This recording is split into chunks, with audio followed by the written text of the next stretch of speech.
Bismillahirrahmanirrahim. Assalamualaikum warahmatullahi wabarakatuh. Alhamdulillah, nahmaduhu wa nasta'inuhu wa nastaghfiruhu wa na'udzu billahi min syururi anfusina wa min sayyiati a'malina. Man yahdihillahu fala mudhillalah wa man yudhlilhu fala hadiyalah.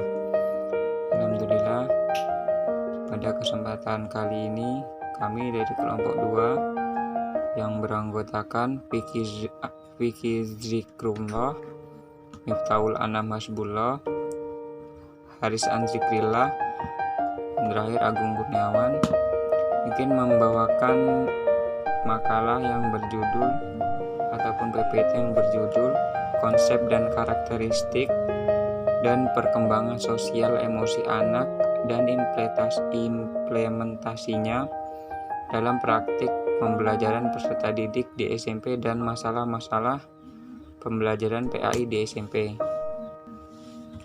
Yang pertama, konsep dan karakteristik perkembangan sosial emosi anak.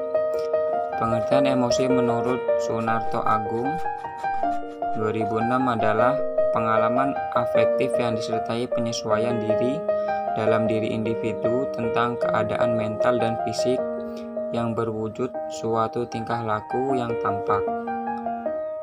Sarlito 1982 berpandangan bahwa emosi merupakan warna afektif yang lebih mendalam, lebih luas, dan lebih terarah.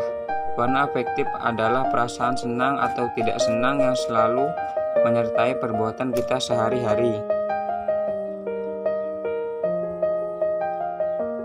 Selanjutnya, dari dua pengertian di atas dapat kita tarik beberapa poin penting mengenai emosi, yaitu A. Emosi berada pada ranah afektif. B. Emosi menyangkut perubahan fisik dan mental. C. Emosi berwujud tingkah laku individu.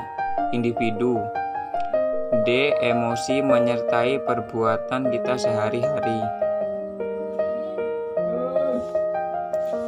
Selanjutnya, karakteristik remaja awal atau remaja SMP. Siswa SMP dan sederajat umumnya berusia sekitar 12-15 tahun atau berada pada masa remaja awal. Usia remaja awal berkisar antara 10 hingga 15 tahun dan remaja akhir berusia setelah 15 tahun hingga 19 tahun. Dengan demikian, siswa SMP umumnya berada pada kategori remaja awal, sedangkan siswa SMA umumnya berada pada remaja akhir. Secara umum, mereka memiliki ciri psikologis yang sama, yaitu masa pembentukan jati diri. Bedanya remaja awal baru memulai, sedangkan remaja akhir sudah akan mengakhiri. Selanjutnya, pengertian perkembangan sosial. Pengertian perkembangan sosial pada masa remaja berkembang sosial kognition atau kemampuan untuk memahami orang lain. Pemahamannya ini mendorong remaja untuk menjalin persahabatan atau percintaan atau pacaran. Perkembangan sosial dilakukan dalam 3 lingkungan, yaitu lingkungan keluarga, sekolah, dan masyarakat. Perkembangan sosial berkaitan erat dengan keseharian seseorang. Bagaimana tidak, manusia adalah makhluk sosial. Tentunya setiap hari akan bersosialisasi dengan makhluk lainnya. Untuk itu, pencapaian perkembangan sosial menjadi perhatian penting bagi pemerhati perkembangan anak. Menurut Suyadi tahun 2010, perkembangan sosial adalah tingkat jalinan interaksi anak dengan orang lain, mulai dari orang tua, saudara, teman bermain, hingga masyarakat secara luas. Baik, selanjutnya saya akan menjelaskan implementasi dalam praktik pembelajaran pendidikan agama Islam di SMP berlangsung dengan efektif, yaitu dengan cara guru melakukan beberapa upaya dalam pelaksanaan pelaksanaan pembelajaran. Seperti diantaranya yaitu meliputi perencanaan, yaitu menyusun perangkat pembelajaran, diantaranya seperti menyusun RPP, silabus, dan sumber materi. Yang B, pengorganisasian, yaitu menentukan dan mempersiapkan materi yang akan diajarkan sebelum proses pembelajaran. Yang C, pelaksanaan perencanaan, yaitu dengan guru menyampaikan materi sesuai dengan perencanaan pembelajaran. Selanjutnya memberikan motivasi kepada siswa agar mereka lebih giat lagi dalam belajar, dalam mengerjakan soal-soal, dan selanjutnya memberikan tugas-tugas latihan soal. Yang D,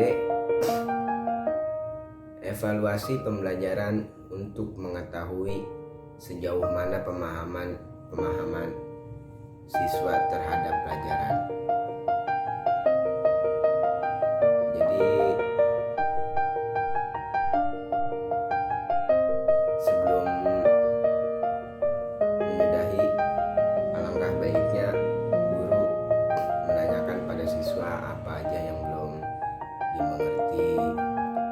Terus kalau udah paham semua ditanya siswanya, beberapa siswa, nanti biar dijelaskan kembali agar lebih jelas lagi.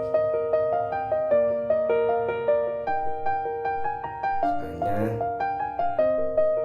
faktor pendukung pelaksanaan pembelajaran PAI dalam menanamkan akidah Islam pada siswa SMP antara lain kerjasama dan saling membantu satu sama lain antar guru yang baik.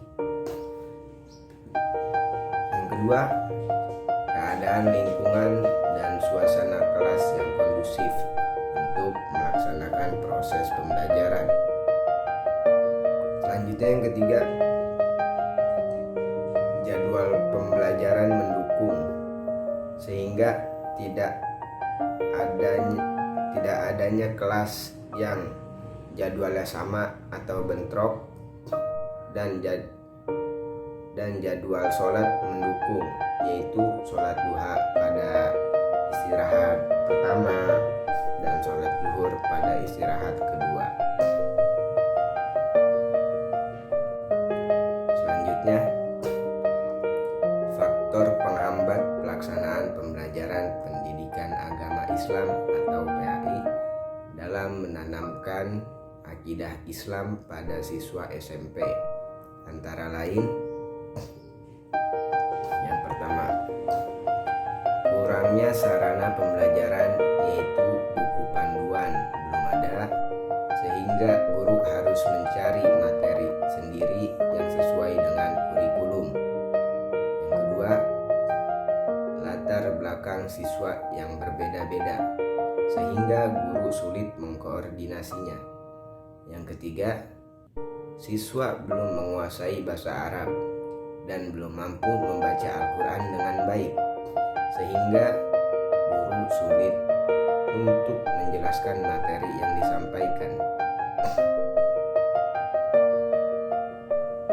Selanjutnya, problematika internal dan eksternal guru dalam pembelajaran secara umum. Problem yang dialami oleh para guru dapat dibagi menjadi dua kelompok besar, yaitu problem yang berasal dari diri guru yang bersangkutan yang disebut problem internal, sedangkan yang berasal dari luar disebut problem eksternal. Problem internal yang dialami oleh guru pada umumnya berkisar pada kompetisi profesional yang dimilikinya, baik bidang kognitif seperti penguasaan bahan, bidang sikap seperti mencintai profesinya, dan bidang perilaku seperti keterampilan mengajar, nilai hasil belajar siswa, dan yang lain-lainnya.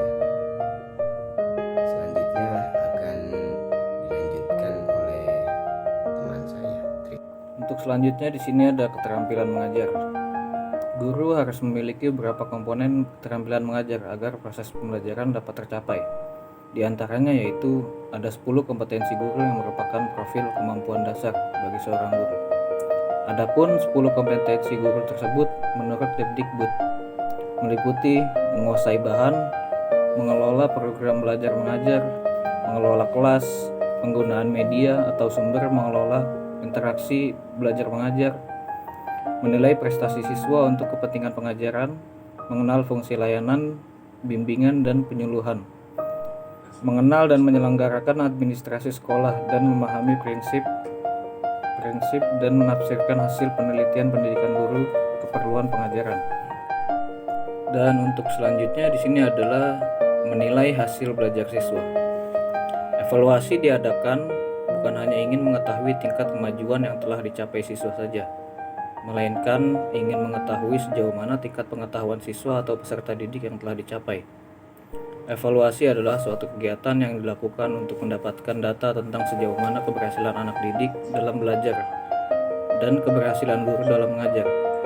Pelaksanaan evaluasi dilakukan oleh guru dengan memakai instrumen penggali data seperti tes perbuatan, tes tertulis, dan tes lisan. Problem eksternal yaitu problem yang berasal dari luar diri guru itu sendiri. Kualitas pengajaran juga ditentukan oleh karakteristik kelas dan karakteristik sekolah. Variabel karakteristik kelas seperti besarnya kelas, suasana belajar, fasilitas, dan sumber belajar yang tersedia.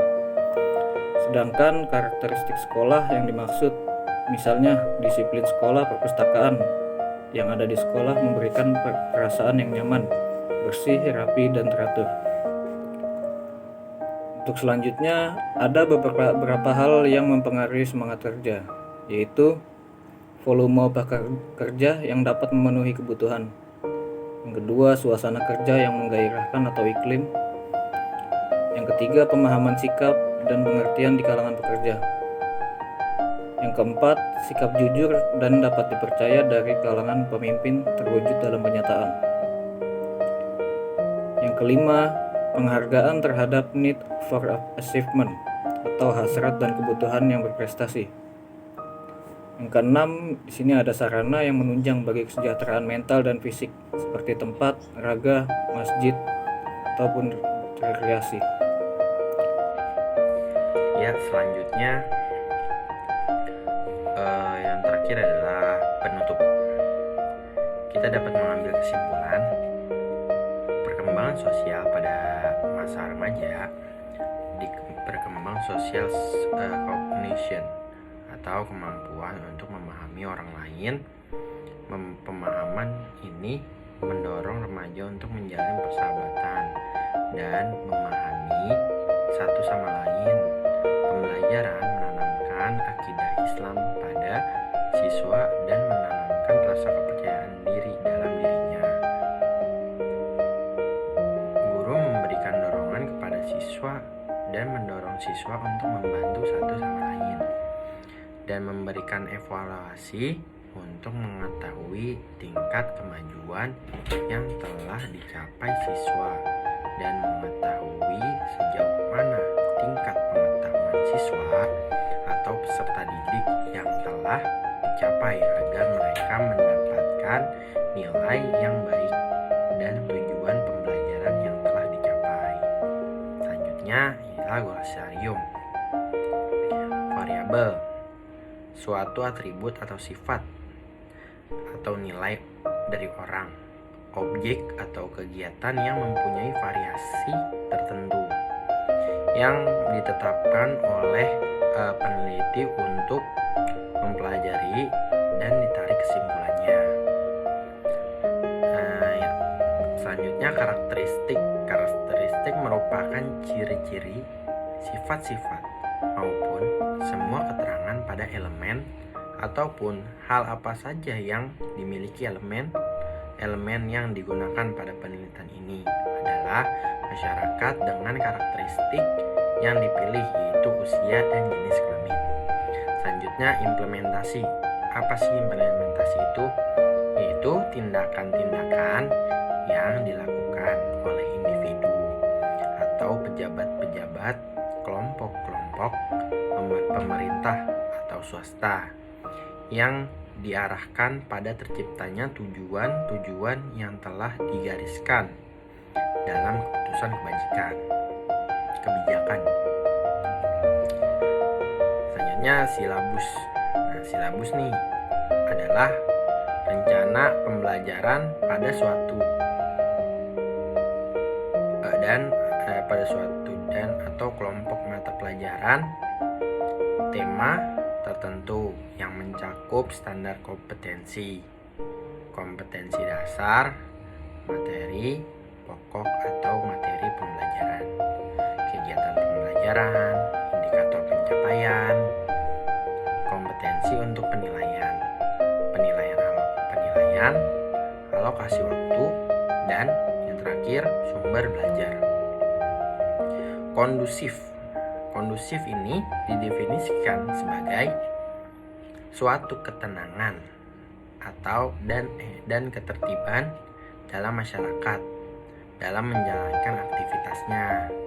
Nah, yang terakhir, koordinasi ialah proses pengintegrasian tujuan-tujuan kegiatan pada satuan-satuan yang terpisah, yakni departemen atau bidang-bidang fungsional suatu organisasi untuk mencapai tujuan organisasi secara efisien.